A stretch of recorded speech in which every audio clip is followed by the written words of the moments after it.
Welcome to the Mind of Business Success podcast. I'm your host, Alicia Kramer. I have Heather with us. We are going to get into mindset. Heather is a fellow mindset expert and coach, and she is amazing. You guys are going to love her. We're going to get deep today on your mindset and how to shift it.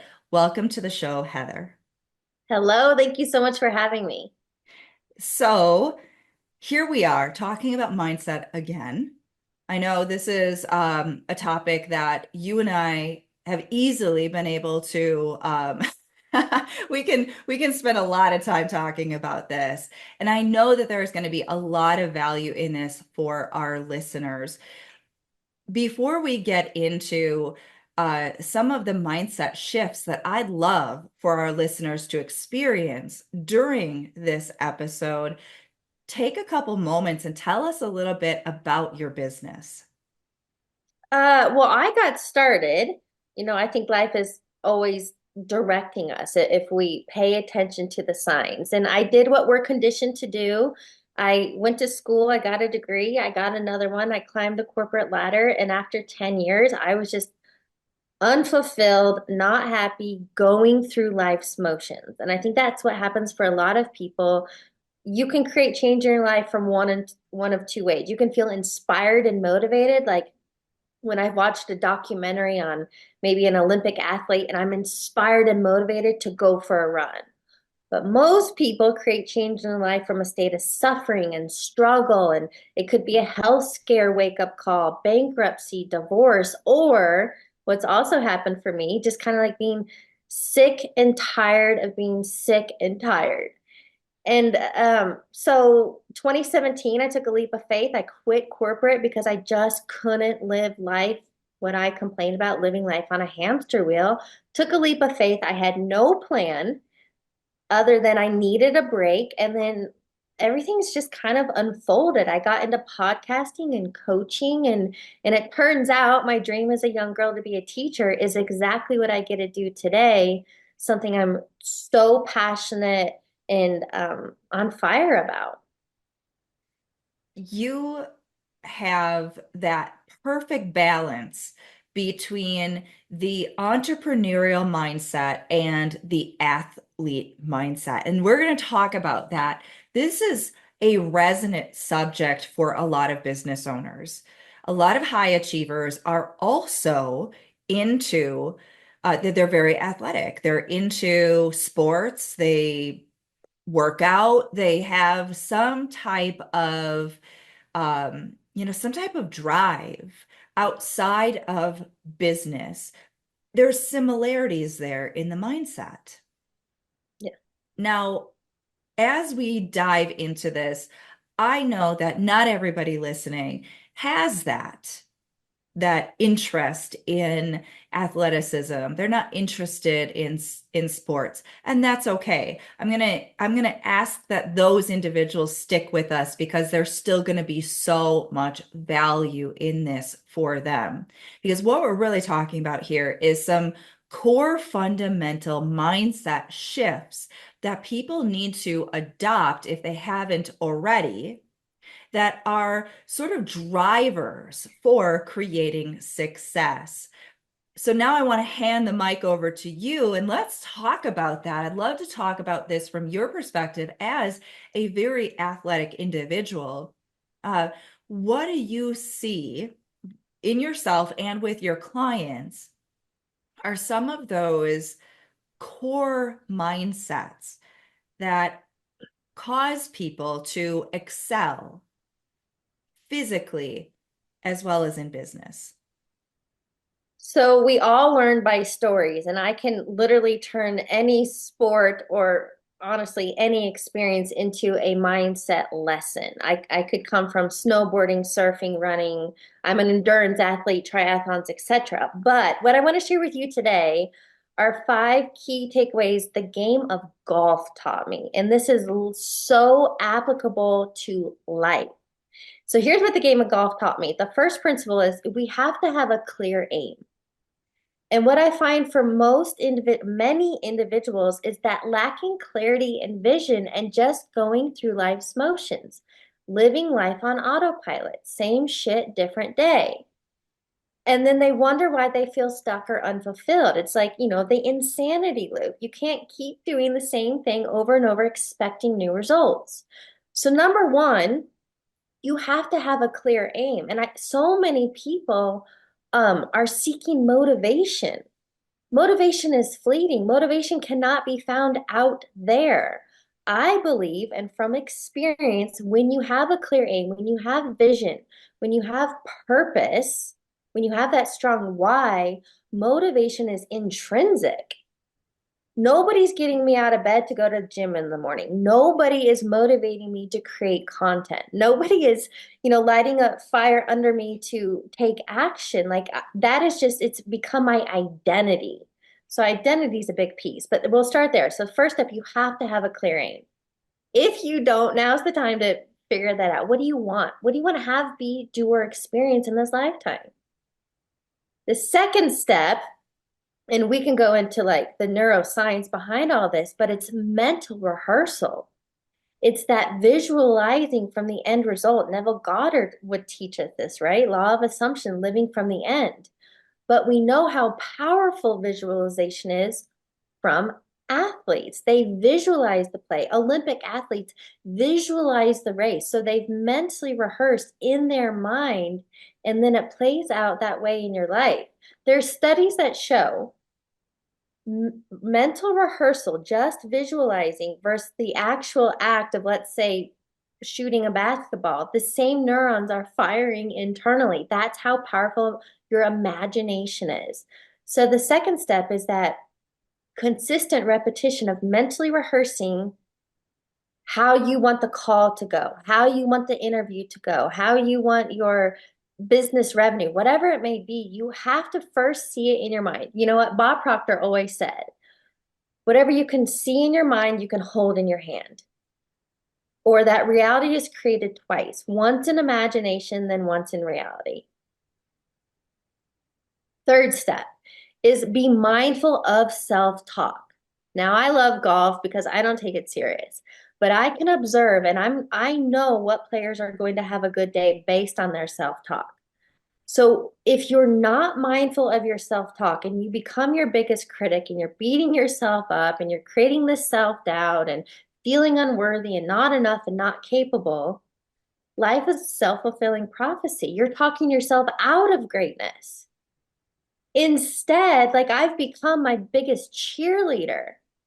I am pumping myself up. Part of my morning routine is I have a morning manifesto. Like I am affirming and declaring I am capable, I will succeed. So the step number 3, you have to be mindful of your self-talk.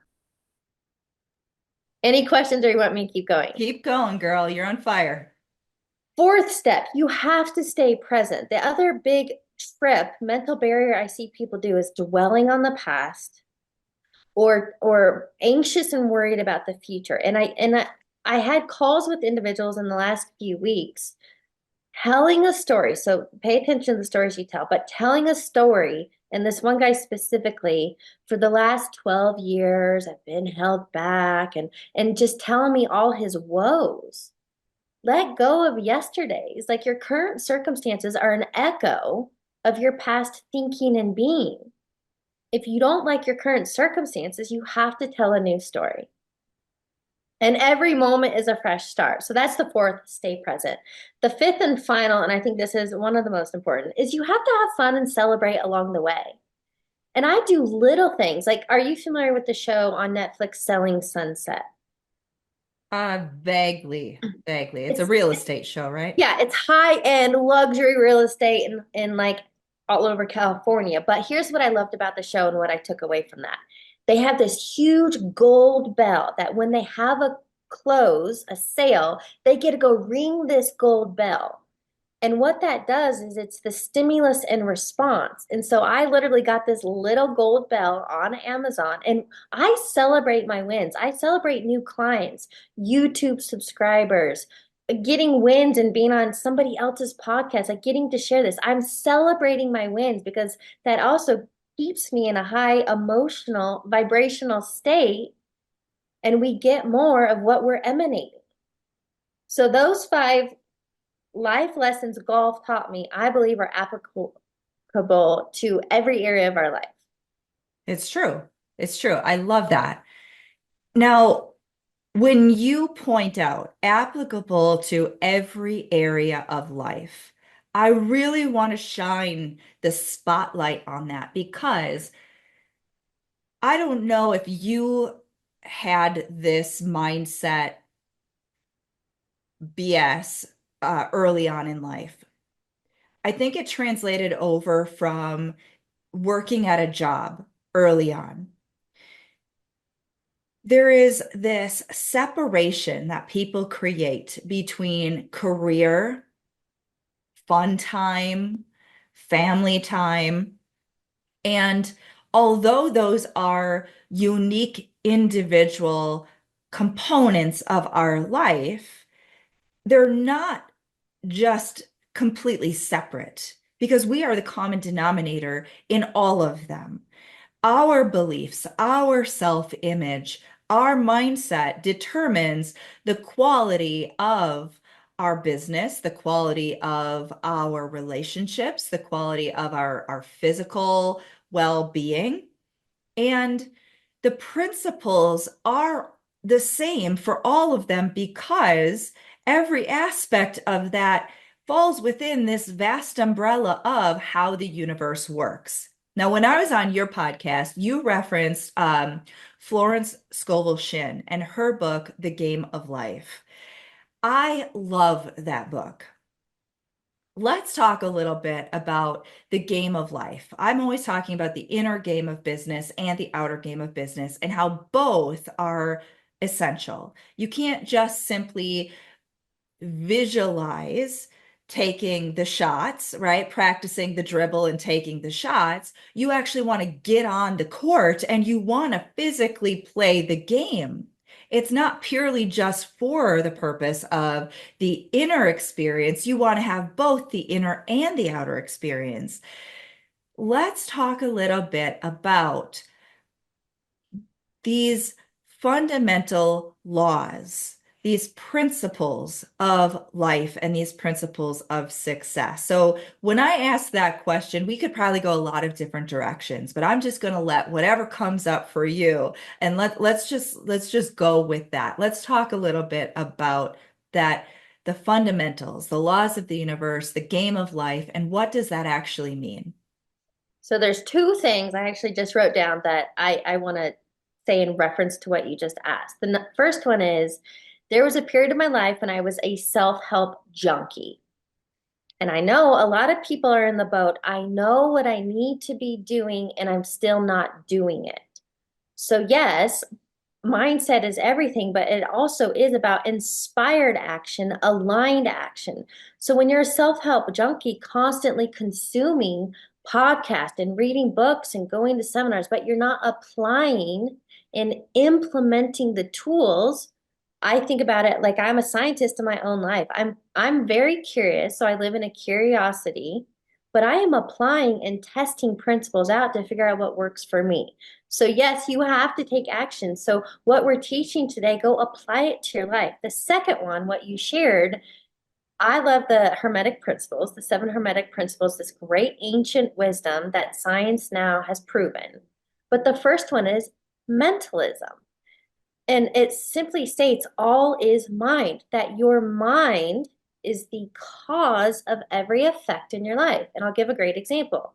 One of my clients, very successful in business. Money was not his problem.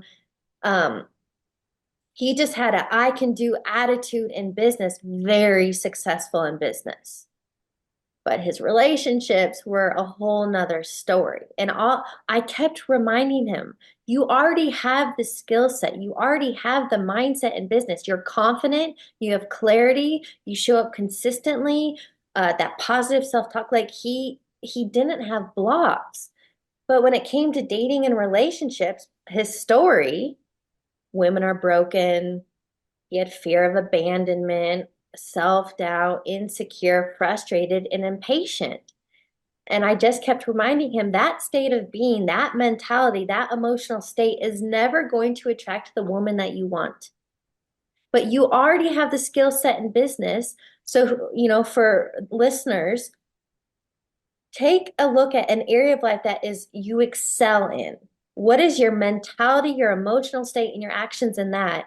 And apply that to the area of life in which you feel stuck or not making progress. In hypnosis, I want to talk about this from that vantage point. So one of the tools that we oftentimes will use is we have someone get in touch with that other area where they are successful, or that time where you experienced a genuine state of self-confidence. The subconscious mind stores everything. And so when someone says, I have this goal, I have this dream, I want to be successful over here, but I don't have a frame of reference for that because I've never been successful over there.